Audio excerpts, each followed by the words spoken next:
The Day the Bride Never Came, a story of vanishing love, shattered promises, and the unexpected woman who taught him how to believe again.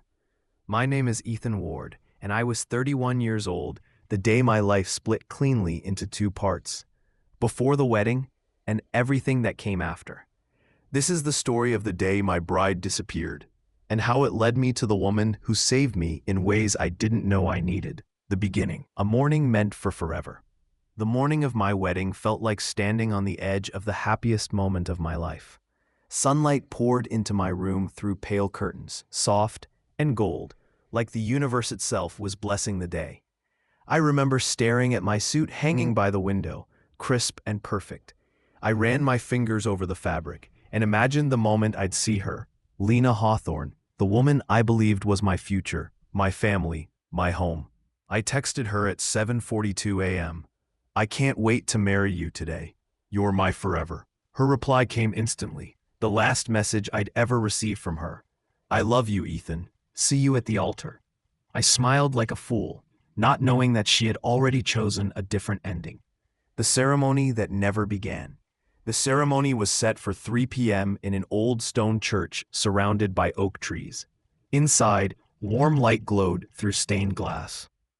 And 180 of our guests filled the pews. Family, friends, colleagues, everyone who mattered.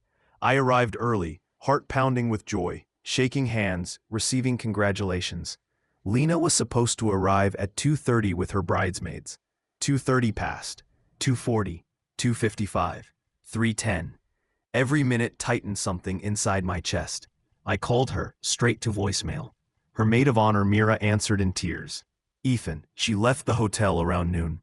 Said she needed 10 minutes.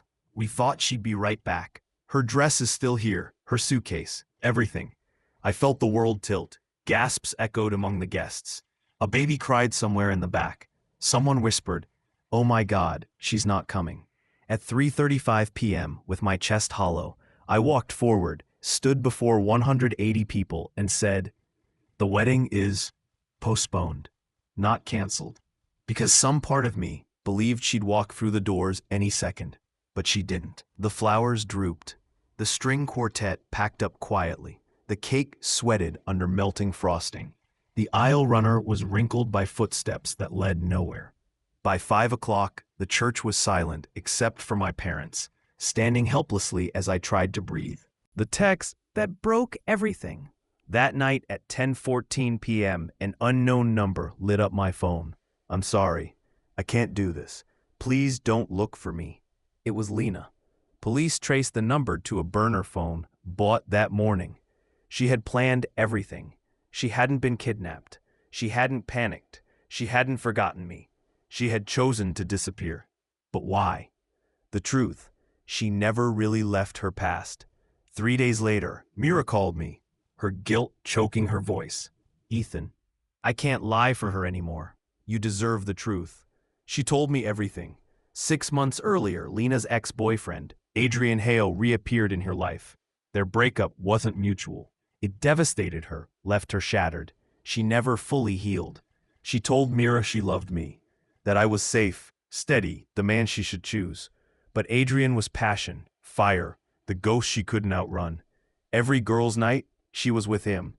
Every late work event, him. Adrian begged her to leave me. She kept promising she would, and on the morning of the wedding, he showed up at her hotel, and she walked away from everything. The life that fell apart. I went to Adrian's address that night. Through the window, I saw them, sitting together on a couch, talking, laughing, as if she hadn't destroyed me hours earlier. I didn't knock. I didn't scream. There was nothing left to say. I drove home and cried until my chest hurt. Her parents called the next day, horrified, ashamed. Her father offered to repay every wedding cost. I refused. Lena wrote emails, long messages full of apologies and explanations. I deleted them. She came for her things a week later. My brother supervised. He said she cried the whole time. I didn't come out.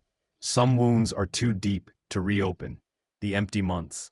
I fell apart quietly. Therapy became the only place I could breathe without pretending. Work kept me afloat. Friends refused to let me disappear into myself. 3 months later, Mira sent me one last message. Adrian left her, moved across the country, said he wasn't ready for real responsibility. Lena lost us both. I should have felt vindicated. Instead, I only felt empty. The unexpected beginning of something new. A year passed. I moved into a new apartment closer to the river. Started jogging at sunrise. Stopped checking my phone for her name. And that's when she appeared. Not Lena, but Ava Bennett. I met her at a tiny bookstore downtown, where she worked part-time shelving old classics. She had warm eyes, steady hands, and a gentle way of speaking, as if words mattered to her. We started talking over books, then coffee, then long walks. Ava never rushed me. She never asked for more than I could give. She simply stayed, quiet, patient, consistent. But I couldn't let her in, not yet. One evening, she looked at me with a soft sadness and said, "You don't have to love me yet, Ethan.